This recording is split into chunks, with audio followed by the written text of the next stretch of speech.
Hey Libra, welcome to 2023, the very merry month of May, where you're going to have a career glow up. Oh my God, are you ever? And some incredibly powerful, positive things happening to do with what I call your chunky money. That's money that you get through investments, spousal stuff, inheritances, tax rebates, insurance payouts, just some chunky money goodness is really showing up in the month of May in your sky. I think you're going to enjoy it. If you are new to my channel, welcome. My name is Lori Lothian, whole sign house astrologer using the Western Tropical Zodiac. If you want to know more about what I do, everything is in my description box. You can study with me as well. I'm teaching the third and maybe last time my Sky Reader class. And it is be your own astrologer, time your best life, 7-week live course with replays, the material housed forever for you to keep in my teaching site, a Facebook group, and live Q&A calls for coaching and Q&As every week. So this is the kind of course, if you need support and handholding, I do provide as much as I can. I usually have an assistant helping me, and I don't think I will teach it again. It'll be available for self-study, but without individual support in the future. It's well priced to account for inflation and people's freaking out about money these days. So if you want to jump in, check the description box below. We start May the 7th. We go for 7 weeks, and that's that. So let's get talking about you and how this month ahead can really, really up-level you in your career and money stories. Now, let's start off with career because it's simple. You know, Venus is your Lord, you're a Libra rising. She's your most important planet. She's the ruler of your chart. We can't discount Venus. She's extremely important to you. Now, she goes through every sign, like in a circle through the sky, in about a year's time. And this is the time of year where she's moving through Cancer for you, and that is your career space house, your visible reputation, how people see you. Oh, I'm a retired person. Well, then what are you doing that everyone's noticing you do? You're a stay-at-home parent. What do people like see you doing? That's your 10th house. And you're getting a glow up, a love up. She's moving through Cancer, and she's going to say, starting on, did I say when? Yeah, May the 7th.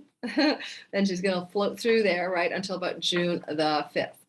And as she's floating in the waters of Cancer, you can get promotions, you can get raises, you can get new jobs that you love, you can get female people in the workspace loving you up and wanting to support you to do more, do better, and succeed. Women in power, women in your own career directions can be allies and really help you and just want to support you. And especially later on too, which is June the 5th, add 4 months. You are going to be killing it financially, great gains from your career, super love ups from other women in powerful places. You're going to have a really great time coming up. We'll do a whole video on the 4-month stay of Venus and Leo for you guys. It's especially auspicious, Libra, rising sun and moon. Ideal time for now and then for applying for new jobs or getting better jobs if that's something you want to do, in which you get a whole bunch more money. But Venus up here also could mean love in the workplace. If you're single Libra, you could fall in love with somebody connected to your work and career space. That happens quite often when Venus is going through somebody's 10th house. The other thing about Venus up here is that you might find that you are more of a celebrity, that suddenly, you're more in the public eye, that people are paying attention to you, that you're more visible and people are noting you and you're very popular and all of that. So I think this is nothing to shirk, like it's really, really positive. And while Venus is moving through your 10th house, she's taking a little bit of support cues from Mercury in your 8th house of chunky money, royalty income, severance packages, bonus monies for, like getting the employment bonuses from your employer or something, or your boss. So you're going to love this feeling of support from this Venus Mercury story going on as well, which makes me think about Mercury just now before we move on to more things. Mercury has been like moving through the sign of Taurus for a long time. It's a 2-month stay and is elemental earth here. And when you start the month of May, he's retrograde. He's been retrograde for about a week from the 21st of the month of April, and he'll be retrograde till the 14th of the month of May. Now, if he goes backwards in a money house, which he's doing for the first 2 weeks of May, you're going back over old things to do with inheritances, taxes, investment portfolio, 401k. You're organizing the back end, mortgages, negotiating, going back, figuring things out, revising. But as he goes forward, right, on the May 14th, it's really all systems go for things to do with all of those things I just mentioned monetarily. At the same time, you'll have Venus moving through your 10th house. So all the money stories begin to form a flowy love up alliance, whole sign sextile to Venus in your money house, in your earnings, in your career house. So career and money connections between Venus and Mercury during the month of May. Now, there's a one day in the month that's around the 1st and 2nd. Let's point this out. It depends on which country you live in, but pay attention to Mercury will meet with the sun and get a new divine download. He's still retrograde, but he goes into the heart of the sun in the first 2 days of May. And you could have some new insights, ideas, some kind of interesting new perception around what it is you want to do and how you want to do it with your money. But if you see dead people, talk to dead people, have an association with interdimensional portals, this can be very important. Dreams coming through on the Cazimi the first 2 days of May. Mercury's the ruler of your dreams at night, or things to do with profound spiritual paranormal events and insights that will occur for you in the first 2 days of May. Venus is your Lord, and she loves up Jupiter, okay? When? May 4th and May 5th. Now, at this point, Venus has yet to move into Cancer, your career house. She's still in Gemini in the late degrees of your 9th house. Now, 9th house can bring you money luck and some windfalls too sometimes, but it's an all-purpose wealth luck house. It's connected to third marriages, father figures. Venus is also book publishing, and it's also academic and colleges and campuses, mentorships, long-term learning, foreign travel, visas, and court matters. So Venus at the tail end of that 9th house will be in a love up with Jupiter in your 7th house. It can bring new relationship and positive love stories. If you are thinking of love in an academic setting, foreign land, foreign travel scenarios, it's really good for court matters working in your favor around divorce settlements.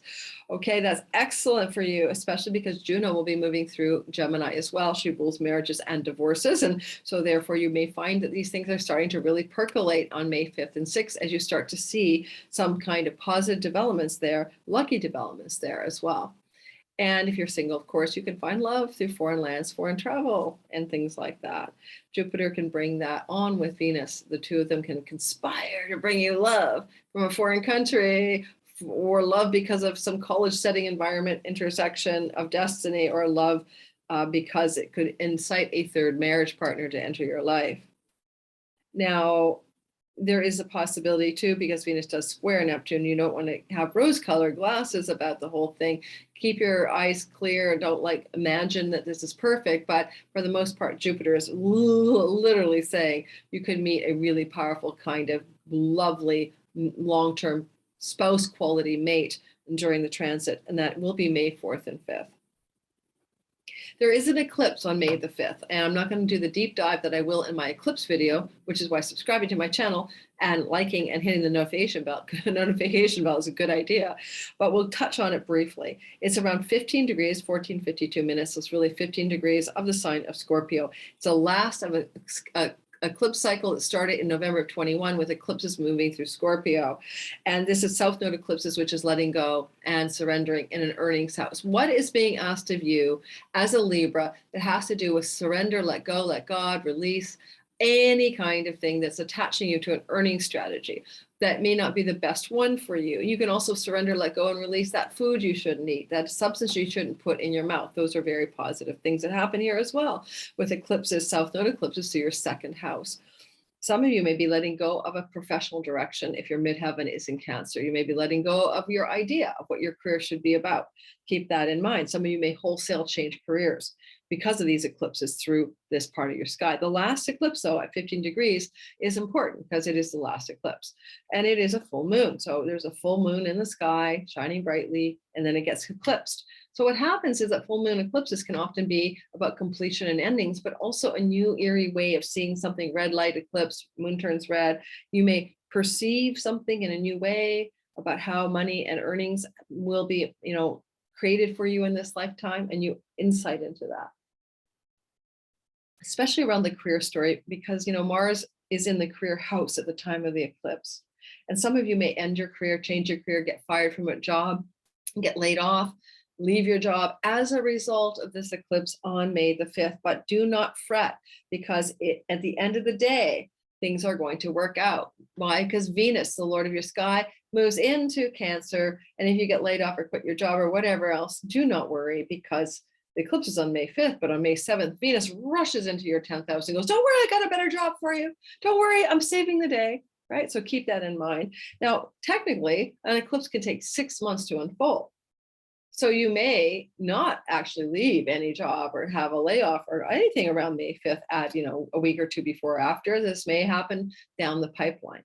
Go back to October 25th. There was a new moon happening in this part of the sky. Did you start a new job sometime starting maybe the beginning of October last year until this eclipse? And if you did, it's extending that. It could be completing that. It could be time to end that new beginning, etc.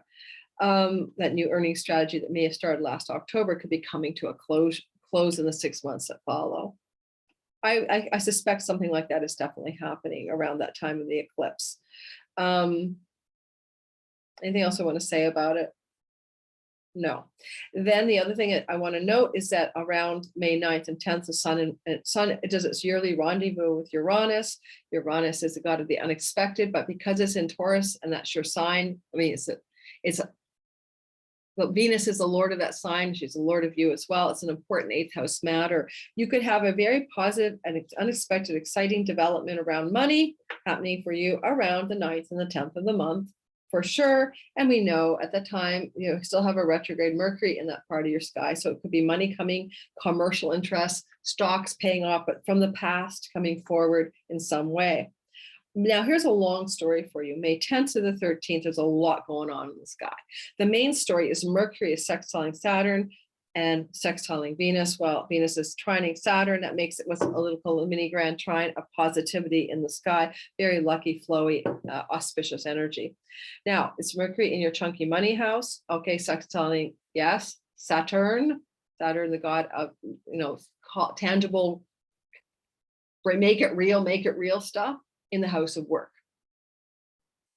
It could be something to do, or pets, or tenancies and leases. So you may rent a new place, you may get a new pet, or you may pay off a debt here around the 10th to the 13th of the month. And at the same time, we also have the energy of the sextile to the lord of your sky, Venus in Cancer. Now that can also look like career development. So we've got a lot going on between money, career, debt, workspace, 6th house. It could be a bonus. It could be money. The company says you can buy the stock for a company. You could get a severance package. You could get something to do with all of those kinds of themes. Certainly, May 10th to the 13th is auspicious around career, chunky money, and work. It's also maybe quite auspicious around revealing secrets around health. Like, in other words, you couldn't see why you were feeling sick. Mercury in the house of what's invisible to you, retrograding, sextile Saturn in the house of sickness and illnesses, and you have a new clarity about it. If you're looking for love and you want to be in a relationship, Venus and Saturn are enduring love, lasting love, and they're trining. So you can meet a new lasting love person if you're single in your career and workspace. That's really what that looks like. And that looks like an opportunity for that kind of love, May the 10th to the 13th. There you go. On the 14th to the 16th, Mars will trine Neptune. This is positive spiritual warrior energy. Yay! Neptune in the house of work and health is being trined up by Mars in your career space. Even though Mars is out of dignity, Venus is helping out. So Mars may say, hey, let's, buck up in new, bold ambition around making some tangible results happen in my career space. May 14th to 16th can look like going on a job hunt and succeeding. It can also look like ambition flowing into ways that structure your life in a better way in your work and health and daily routines. On the 14th, the 21st of the month of May, Jupiter squares Pluto. It's gnarly energy, there's no doubt about it. It also activates the nodes of fate. So Jupiter is going to enter into the sign of Taurus. Now, let's talk about that for a minute, okay? Jupiter will move into Taurus on the 16th and so of May. And this is a new story that brings you prosperity in the year that follows. No doubt about it. May 16th of this year till next year, a lot of Libras are going to get very wealthy through inheritances, tax rebates, they're going to win the day with mortgages, stock investments, things like that. This is just really positive for chunky money stories. If you're a teacher and you want to teach like occult mysteries and magic or shamanism or some weird shit like that, this is also really positive for you because it allows you to be the teacher, leader, guide of those sorts of things. But mostly for most people, it's a money upgrade, okay? And that's new story starts May 16th. But as it starts out, there's a square from Jupiter to Pluto. So it starts off on a rocky footing. And the energy is like kind of confrontation between a leader energy or a auspicious prosperity god, and he's dueling with Pluto. And Pluto is the god of transformation and intensity in your 5th house of children, romantic love, in the house of your independent business enterprise. For some of you, it could be real gnarly tension in the sky on that day about those themes. What day was that? Days was that? Again, it was kind of a longer vibe between the 14th and the 21st, but most intense on the 18th of May. It could be money tension with a grown child, money tension with a lover. It could be tension about your business strategies and tax problems and things like that. A lot of ways that could play out for Libra rising. The nodes of fate are involved, which means it's got a lot of destiny hook up to it. So Jupiter's on the north node at the time of this event. So you know, it's really a sort of intensity around destiny as well.